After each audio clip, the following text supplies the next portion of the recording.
Gotta slow up, gotta shake this high. Gotta take a minute just to ease my mind. Cause if I don't walk, then I get caught out, and I'll be falling all the way down. 100 headlights. What's up? I'm right here going to Springfield, and I'm with Guadalupe and Michelle. Say hi, Guadalupe. No, and Janella. We just stopped at a rest stop. We've been driving for like 2 hours, right? 2 hours, and then we just stopped to use the bathroom, and we still have a lot to go. And yeah, we're going to Springfield, so it should be fun. And maybe I'll get some footage of the road or whatever. And that's Kunj and Lorenzo. So, yeah, see what happens. Need to get like a minute or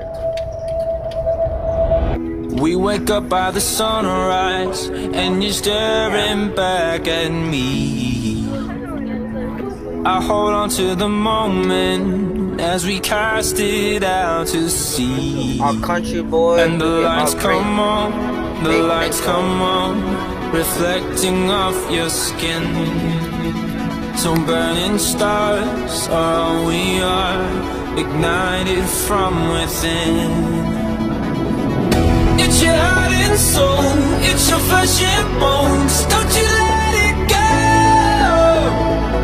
You're the storm I find, bursting through my sky, taking all control. It's your heart and soul.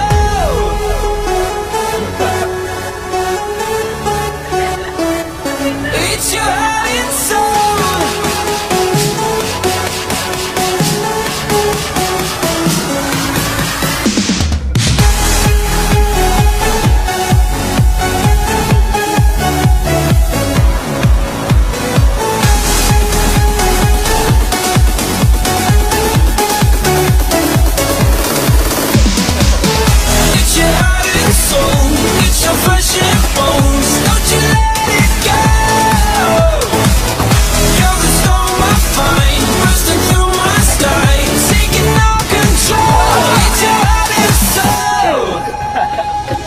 If you're lost, I will pull you from the places that you've seen.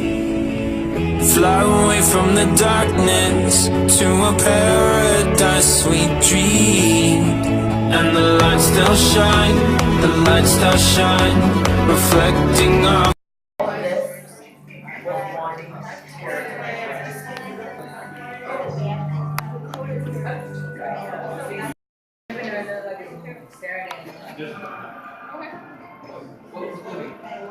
By the way, right there, that person is Abe Lincoln. It's his wife and son. Pictures. There's no pictures. It's not pictures, it's not flashlight. So I'm at Lincoln's funeral. It's fucking sad.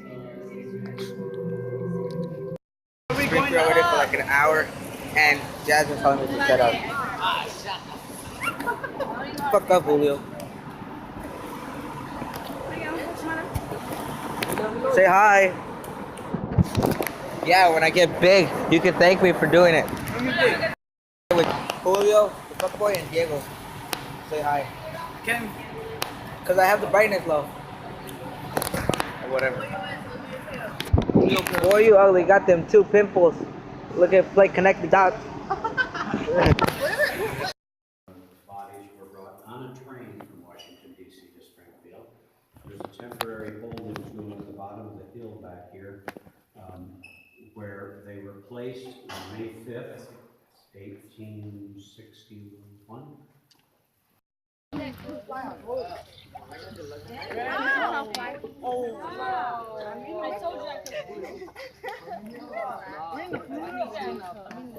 Whoa.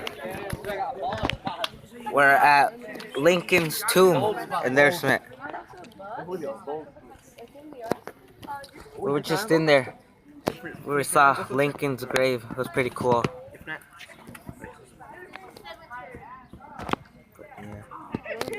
And then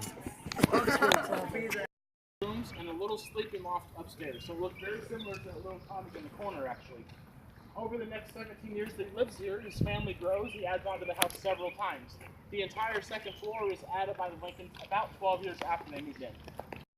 is a ton of money. Remember, he only paid $1,500 for his entire house.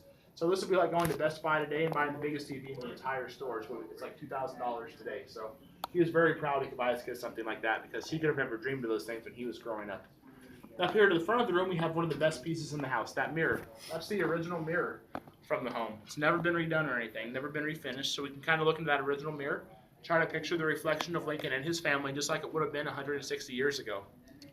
Now what about Abraham Lincoln? How tall was he? 6'4". Very good, 6'4", yeah. He didn't sit real comfortably in some of the smaller chairs around here. He was more comfortable in this room, stretched out on the floor. According to his wife, he'd be sprawled out on the floor in here, reading his books, wrestling with the kids, playing with their dog, whose name actually was Fido, and maybe playing with one of the many cats they had as well.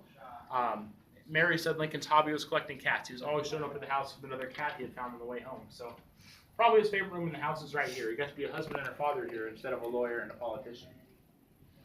That was without his boots, right? What's that? That was with. Actually work at that little desk in the front corner.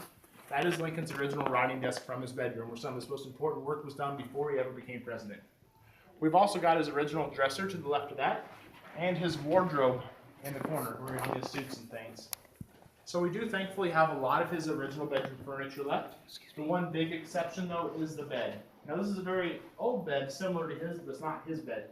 We lost his bed in the Chicago fire in 1871 when it was on display in Chicago. So we don't have it anymore, but the fact that he had a big nice bed like this at all is another symbol of how far he's come in his life, because when he's growing up in those little cabins, he doesn't have his own bedroom, of course, but a lot of times doesn't have his own bed either.